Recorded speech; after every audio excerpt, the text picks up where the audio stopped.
Markle as previously having been a, quote, yacht girl, there have been more revelations going viral from the past. And I want to show you this. She was a yacht girl, that's right. It's mentioned in the book. Meghan used to entertain as a yacht girl.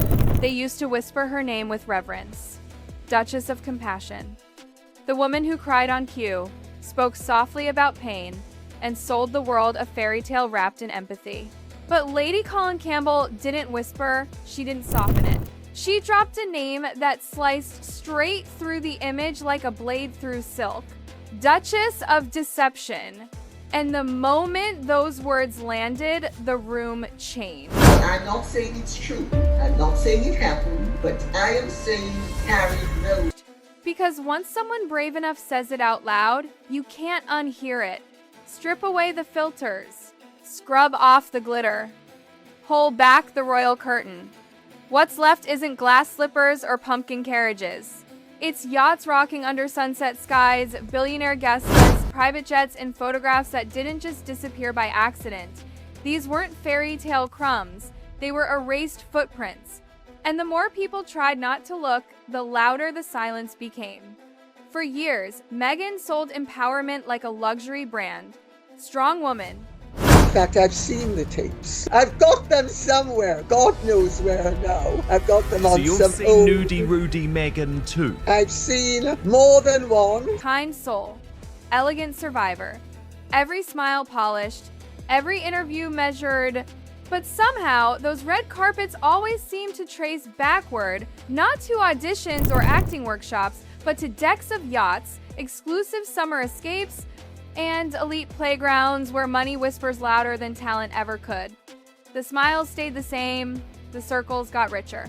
Just when the world thought her past had been perfectly steamed and folded, Lady Colin leaned in and calmly said, "Not so fast," because according to her, there was a chapter no one was meant to read. A chapter the palace PR machine allegedly worked overtime to erase. They couldn't keep these pictures hidden because there's just too many people involved. And now they don't care about protecting Meghan Markle anymore. Not rewrite, erase. And that alone tells you everything. Behind every filtered Instagram shot and every tear-soaked interview, there's another version of Meghan that doesn't quite fit the bedtime story. A version that whispers something far more unsettling. She didn't just marry into royalty. She auditioned for it. And once that idea takes root, every move starts looking less like luck and more like choreography. Lady Colin says there are photos they never wanted you to see. This has now been going viral this week, Lady C. These pictures that I'm about to show you have been banned from the internet. They were scrubbed, but now they're back. They're finally... Photos that could crack Meghan's carefully curated image faster than a Buckingham teacup smashed at a tense family gathering. And suddenly, this isn't about crowns or titles anymore. This is about what happens when an image built on perfection starts to fracture under the weight of its own secrets. The palace won't confirm it, the media won't touch it, but Lady Colin just ripped the bandage off. They buried the truth. This was taken in 2015 when Meghan Markle was flown to Istanbul for the opening of Soho House to be a party girl. She says, but she dug it back up with bare hands. She's been familiar with it for a long time. It began as a whisper, just a line in one of her interviews, calm, precise, dangerous. There are photos. The way she said it was chilling, like a surgeon asking for a scalpel. Photos never meant to see daylight. Photos that, according to Lady Colin, don't just embarrass Meghan's past, they rewrite it. She pointed to 2015, Istanbul, Soho House, opening, Meghan flown in. Not as a star, not as royalty, but as something else entirely. A party girl, carpet filler. And once that door opened, the internet exploded. Hashtags, screenshots, blurred yacht decks glowing under golden sunsets, faces half hidden, smiles unmistakable. And this time, Lady Colin didn't hint, she named it. Exclusive yacht parties, billionaire summer retreats, elite circles so polished they made Hollywood look like amateur hour. And what made it sting wasn't just the implication, It was the contradiction. The woman preaching compassion, allegedly sipping champagne with the 1%.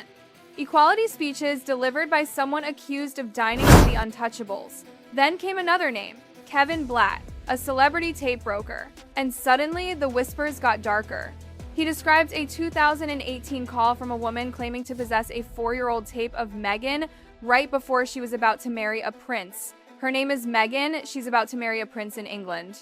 The reactions were instant. Shock. Denial. Disgust. Some said it wasn't true, others said it was, and Lady Colin didn't blink. She painted a picture of a rise that wasn't accidental, strategic, calculated. Every guest list serving a purpose, every photo a stepping stone. If these whispers are real, the scandal isn't just that the photos exist, it's how aggressively they were buried. Because once Lady Colin said it out loud, there was no undoing it. Every fairy tale has two sides. And according to her, Meghan's glow-up from TV actress to Duchess wasn't destiny, it was design. And here we have Andrew, with whom looks like Marcus Anderson. This is in 2001 when Meghan Markle would have allegedly been on third year. Meghan Markle hardly spent any time at Northwestern University. That's where the narrative really starts to wobble. Because suddenly, timelines don't line up the way they're supposed to. While the official story paints Meghan as a focused student grinding through university, Lady Colin suggests something else entirely. Trips that don't fit, faces that shouldn't be there. Andrew. Marcus Anderson. Familiar names that keep resurfacing in elite social circles long before royal invitations ever entered the picture. People like Meghan will always stay with the man if there's no better option. It's a brutal line. Cold, calculated, and it feeds straight into the picture Lady Colin keeps drawing. Before Meghan ever walked royal carpets, she was allegedly walking yacht decks. Not casual boats, not holiday cruises. These were invitation-only worlds where phones disappeared at the door and power sat casually in linen shirts under the sun. Guest lists handwritten. Discretion mandatory. Access priceless. These weren't vacations. They were auditions. Every sunset photo wasn't just aesthetic. Every laugh wasn't spontaneous. According to Lady Colin, it was all part of a climb. Quiet, strategic, executed with precision. One night, she's the charming Hollywood newcomer. The next, she's in Dubai, Ibiza, the Hamptons, surrounded by people who could open doors faster than any casting director ever could. Insiders say she wasn't just attending these gatherings, she was studying them. Watching who mattered, who moved the room, who held the real power, while others partied, she observed, took notes, learned the hierarchy, rehearsed a role she intended to play perfectly one day. And what makes it eerie isn't the ambition. It's how cleanly those moments vanished. Photos deleted, tags gone, accounts locked, friends suddenly private. A digital vanishing act so thorough it only made the whispers louder. She was coming to New York constantly.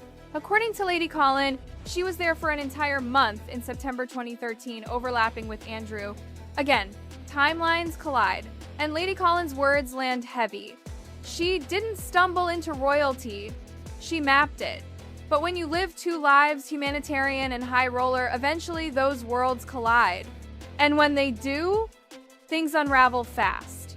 It always starts with one photo, blurry, distant, just enough to ignite curiosity. Then the internet takes over. Screenshots multiply, old archives resurface, blog posts flicker back online like ghosts refusing to stay buried. Suddenly, what once looked like a harmless sunset party looks very different. At the center of it all, a familiar silhouette, a familiar smile. One that looks uncomfortably like Meghan Markle. And I know what you're gonna say, maybe it was just that one trip. No, there were quite a few trips. There's actually quite a lot of pictures about them. There are 2 pictures that leaked. These weren't paparazzi shots. They were private photos from events where cameras weren't supposed to exist. Exclusive lighting, controlled environments, elite company. And yet, according to Lady Colin, these images were scrubbed from public view years ago. Copyright strikes. Takedown notices, legal pressure, allegedly. A digital cleanup so efficient it felt professional, palace-level professional. And that's the real question. Not just what's in the photos, but why they vanished so fast. Who had that kind of power before Meghan ever wore a tiara? Lady Colin suggests it wasn't about vanity, it was about survival. The image of a modern duchess couldn't coexist with whispers of billionaire yachts and champagne-soaked summers. But buried truth always leaves a trail, and once one photo survives, others follow. Harry also notes Meghan was on Jeffrey Epstein's yacht with Chris and suddenly the names get heavier, darker, more dangerous. Every connection Lady Colin mentions traces back to one thing: influence. Not romance, not glamour. Social currency. Meghan didn't wander into high society. She navigated it with precision. Lady Colin connects the dots like a crime board. Yachts filled with moguls, producers, heirs, private gatherings in Capri, quiet dinners in Monaco, Beverly Hills homes where discretion wasn't requested, it was expected. The pattern sharpens the longer you stare. Same faces, same circles, same ladder, one glittering rung at a time. She's being flown all over the world. The Suits cast members didn't understand where she got the money to fly business class all over the world. That detail alone rattled people because it didn't add up. According to Lady Colin, none of this was accidental. Each introduction, each friendship, each carefully placed photo was a move on a much larger board. And royalty wasn't a dream. It was checkmate. And maybe that's why the palace froze. Because if Meghan's world already overlapped with billionaires and untouchables, then the monarchy didn't invite an outsider. They absorbed an insider. And once those same elite names threatened to resurface, panic set in. Inside palace walls, whispers reportedly shifted from denial to dread. Advisors questioned how much they truly knew, how much had been buried long before Harry ever entered the picture. And once again, silence became the weapon of choice. In my opinion, in my analysis, in my experience of decades, this kind of analysis for me is the real deal. If a photo such as this of Meghan Markle with Prince Andrew years ago surfaces, that would be quite a scandal. That's the moment the air changes. Because this isn't internet gossip anymore. This is someone with decades inside elite circles saying it plainly. If even one of those photos resurfaces, it wouldn't just be embarrassing, it would be explosive. According to Lady Colin, some palace aides had tried to raise quiet concerns early on.